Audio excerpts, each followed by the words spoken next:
Hello class 6th.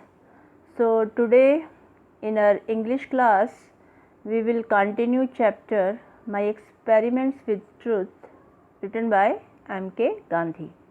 तो हमने कल पढ़ा था Today I know that physical training is as important as mental training. आज मुझे मालूम हो गया है कि फिज़िकल ट्रेनिंग मेंटल ट्रेनिंग के साथ साथ ज़रूरी है, मतलब ये उतनी ही इम्पॉर्टेंट है जितनी कि मेंटल ट्रेनिंग। आगे बढ़ते हैं। The reason for my dislike for gymnastics was my keen desire to serve as nurse to my father. Gymnastic को नापसंद करने का मुख्य कारण क्या था कि मैं चाहता था, मेरी इच्छा थी कि मैं अपने फादर की एक नर्स की तरह सेवा करूं। As soon as the school close, जैसे ही स्कूल बंद होता, I would hurry home and begin serving him. मैं जल्दी से घर जाता और उनकी सेवा शुरू कर देता। Now it happen that one Saturday, और एक शनिवार को क्या हुआ, I had to go from home to the school for gymnastics. मुझे घर से स्कूल जिमनास्टिक के लिए जाना था eight 4 o'clock in the afternoon. कब जाना था? दोपहर को 4 बजे।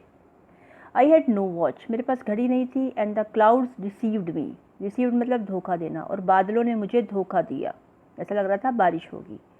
When I reached the school, all the boys had already left. जब मैं स्कूल पहुंचा तो सब लड़के जा चुके थे।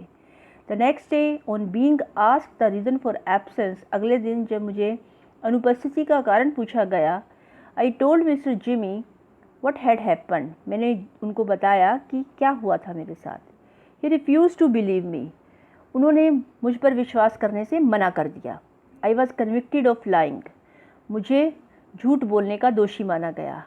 That deeply pained me. उससे मुझे बहुत दुख पहुंचा। How was I to prove my innocence? मैं अपनी बेगुनाही कैसे प्रूव कर सकता था, कैसे साबित कर सकता था? There was no way. कोई रास्ता नहीं था। I learned that a man of truth must also be a man of care. जो इंसान सच बोलता है उसे थोड़ा सावधान भी रहना चाहिए। मतलब कि उन्हें ध्यान रखना चाहिए था कि टाइम क्या हुआ है, कहीं से टाइम पता कर लेना चाहिए था। इन बातों का ध्यान रखना चाहिए था उन्हें, या उनके पास कोई प्रूफ होना चाहिए था अपनी बेगुनाही का। This was the first and last instance of my carelessness in school. यह पहला और आखिरी घटना थी मेरी लापरवाही की मेरे स्कूल में। But there is another neglect for which I am still paying the penalty. एक और लापरवाही की जिसका भुगतान मैं आज तक कर रहा हूँ। I do not know when I go the notion that good handwriting was not a necessary part of education. मेरे अंदर ये धारणा थी कि हैंडराइटिंग, अच्छी हैंडराइटिंग का शिक्षा से कोई लेना देना नहीं, शिक्षा के लिए वो ज़रूरी नहीं है। But I retained it until I went to England. जब तक मैं इंग्लैंड नहीं गया मैं इस बात को नहीं जान पाया। व्हेन लेटर, बाद में, स्पेशली इन साउथ अफ्रीका में, विशेष तौर पर साउथ अफ्रीका में, I saw the beautiful handwriting of lawyers and young men. मैंने वकीलों की और नवयुवकों की सुंदर हैंडराइटिंग देखी। I was ashamed of myself and repented of my neglect. मुझे खुद पर शर्मिंदगी हुई, मैं खुद पर शर्मिंदा हुआ और पछताया अपनी लापरवाही पर। I saw that bad handwriting was regarded as a sign of imperfect education. मैंने देखा कि बुरी हैंडराइटिंग को अपूर्ण शिक्षा का संकेत माना जाता है। I tried later to improve mine but it was too late.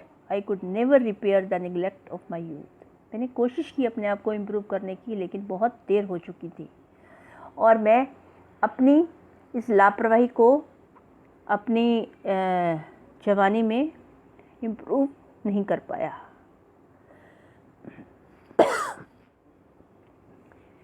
Next is there is another incident which I must share. एक और घटना है जिसे मैं शेयर करना चाहता हूँ। आई committed a theft when I was 15। जब मैं 15 साल का था तो मैंने चोरी की।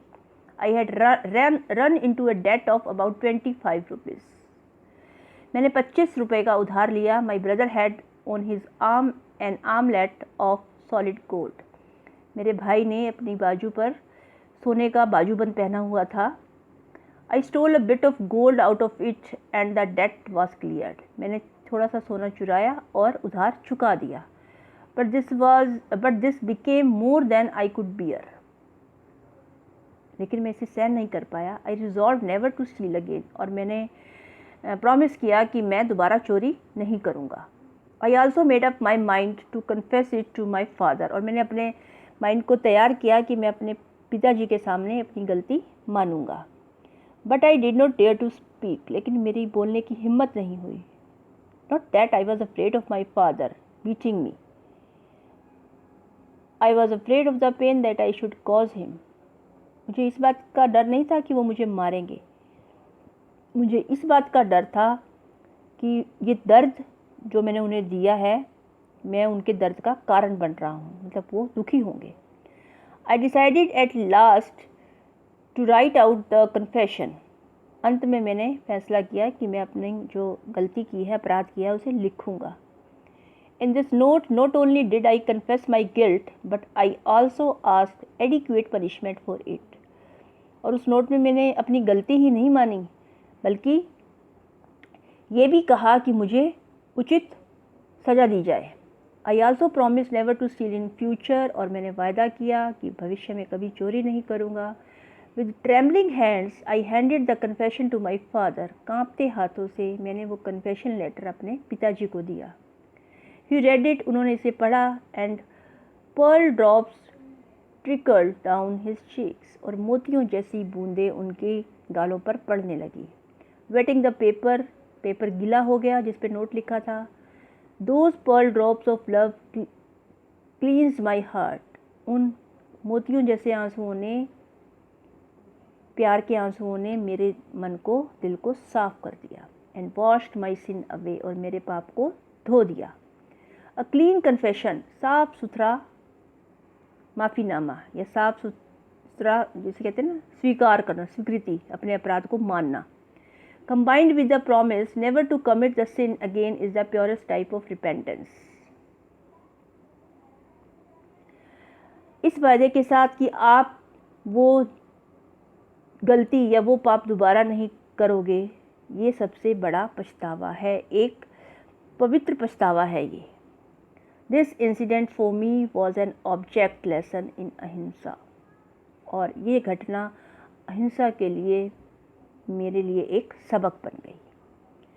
तो that's all about this chapter. तो आपने देखा कि कैसे महात्मा गांधी ने 2-3 इंसिडेंट बताए, जिससे क्या पता लगता है कि hand writing, good hand writing भी एजुकेशन का एक पार्ट है। हमें चोरी नहीं करनी चाहिए। अगर हमने इन केस कभी कोई गलती हो गई है हमसे, तो हमें उसे एक्सेप्ट कर लेना चाहिए, मान लेना चाहिए, बता देना चाहिए अपने बड़ों को, और दोबारा उसे रिपीट करने का प्रॉमिस करना चाहिए कि हम इस गलती को दोबारा नहीं करेंगे। और दूसरा पंक्चुअलिटी के बारे में बताया है कि हमारे लिए लाइफ में पंक्चुअल होना कितना ज़रूरी है। तो ये आपका चैप्टर है, आप इसे रीड कर लीजिए। नेक्स्ट वीडियो में हम इसके क्वेश्चन आंसर डिस्कस करेंगे। Till then take care, have a nice day.